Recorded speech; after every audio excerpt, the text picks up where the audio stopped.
Hello friends, मु आज आपण मानक पई आ गोटे नुआ रेसिपी नहीं आसी छतु आ पोई आ बोईतालु सागर रेसिपी। तो बहुत बढ़िया भाव में ये बिना प्याज रसुन में बनइबी गोटे यूनिक रेसिपी। तो आसतु ये बनइबा स्टार्ट करवा। प्रथमे ये कढ़ाई गरम करवा, तापर गोटे टेबुल स्पून ये तेल देदेबा। तेल को ये गरम होगा छाड़ा। तेल गरम है ये मुझे रखी काटिकी नहीं जह्नी आलू पोई डंक आउ आमर ये बोईतालु या हाल्का भाजी नवा।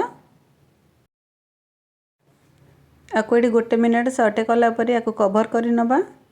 ये फ्लेम को लो रे रखिबेनी, हाई रे रखिकी गोटे 2 मिनट पे ये आम आपको भाजी नवा। एबे ये गोटे मिनट सटे है हलदी गुंड आ लुण को देदेबा।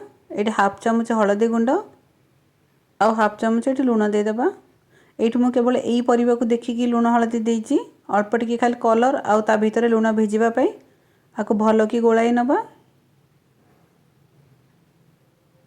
एमती ये आउ 2 मिनट आपको एमती हाई फ्लेम रे आपको भाजी नवा, जमी आमर परिवा सॉफ्ट हेनी किंतु आमर तार जमी आमर पानी अंश ये सुखीज। एबे देखो तो ये भजा हो गलानी टिके ये परिवार ऊपर टिके आमर ब्राउन कलर कोटिंग आसलानी किंतु परिवा जमी सेमती गोटे गोटे अच्छी आपको एबे गोटे प्लेट को काढ़ी नवा।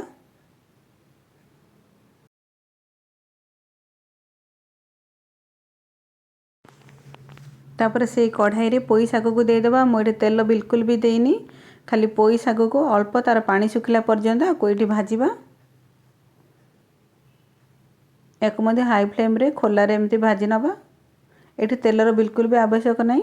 ये कढ़ाई जी भी तेल लगी से भाजी नवा, टिके खाली सॉफ्ट है पर्यंत आपको टिके भाजी नवा। गोटे मिनट भीतर ये भाजी हो रेडी हो गोटे प्लेट को काढ़ी नवा।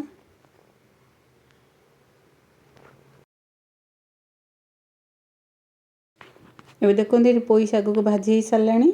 तापर से कढ़ाई रे मशरूम को देदेबा। ये मशरूम भी जिते देवा तेल बिल्कुल भी देवानी। जदि सबुरे तेल देवा तो एक्स्ट्रा तेल अधिका हो तेल बिल्कुल भी ऐड करवानी। यार खाली पानी सुखिला पर्यंत आपको भाजिकी काढ़ी नवा। एबे ये छतु को हाई फ्लेम रे बसाई देवा।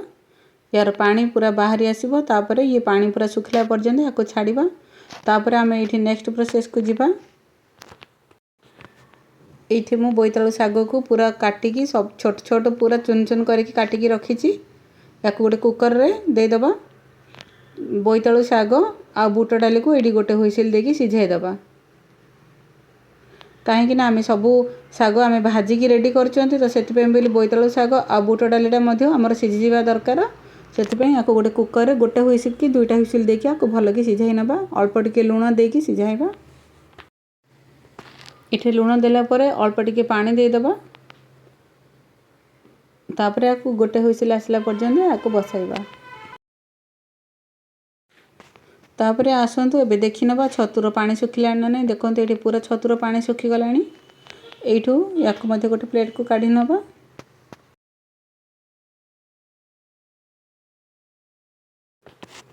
तापर से कढ़ाई रे तेल गोटे टेबुल स्पून देदेबा। तेल को ये गरम होगा पूरा छाड़िबा। ये तेल गरम है फुटण को देदेबा। फुटण रे मुझे सोरिष नहीं जाइए। तापर जीरा को मध्य देदेबा। तापर ये रांधुणी को देदेबा। रांधुणी देवा द्वारा फ्लेवरटा बहुत बढ़िया भाव आसता है। जदि आपण पाखे अवेलेबल तो ताहले देबे, ना तो स्किप करदेबे।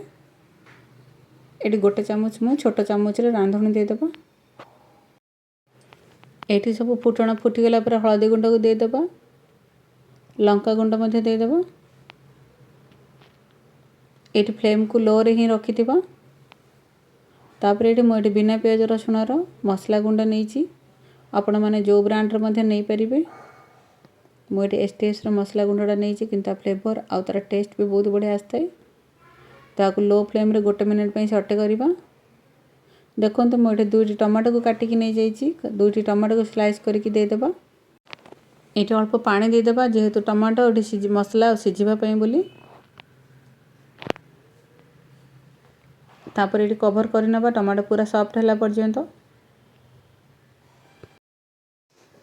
एबे 3 मिनट ये कभर कलापर एबे चेक करवा ये टमाटो आमर सॉफ्ट है ना नहीं। देखो तो बहुत बढ़िया भाव में मसला पूरा माने तेलरू मसला पूरा अलग हो गलानी आ टमाटो मध्य सॉफ्ट हो गलानी याकू टिके भल कि मैश कर नबा। एठी मु टमाटो स्लाइस करके देछि आपण माने चाहिले बाटी की मध्य नहीं पारिबे। तापर एठी भाजी की रखिथिबा सब परिवा को दे देबा। एठी परिवा देकी भल कि मिक्स कला परे एठी पोई साग आ छतु को मध्य दे देबा। याकू देकी मध्य मसला संगे भल कि गोलाई नबा। तापर एठी सिझा की रखिथिबा बुट डाली आ बोईतालु साग को दे देबा। तापर एठी गोटे हाफ कप पानी दे देबा। एठी पानी देकी याकू टिके भल कि मिक्स कर नबा। आपको बेसी घांटबानी कहीं आमर परिवा जेहेतु गोटा गोटा रही जदि घांटी देव ताहले आमर परिवा पूरा मेल्ट हो तो ये कभर कर नबा। ये पूरा 5 ରୁ 7 मिनट ये कभर करदे। देखो ये 7 मिनट हो गला। 7 मिनट पर बहुत सुंदर भाव में परिवा पूरा गोटा गोटा होती कि सब सीझिकी रेडी हो गला। एमती आपण मैंने घरे ट्राए करूँ। आमती लगे भिडियोटी मत कमेंट माध्यम निश्चय जनइबे। आ जदि मो वीडियो को लाइक शेयर सब्सक्राइब करना ताहले सब्सक्राइब निश्चय करंतु। आ वीडियो को शेयर करंतु लाइक मध्य करंतु। Thank you.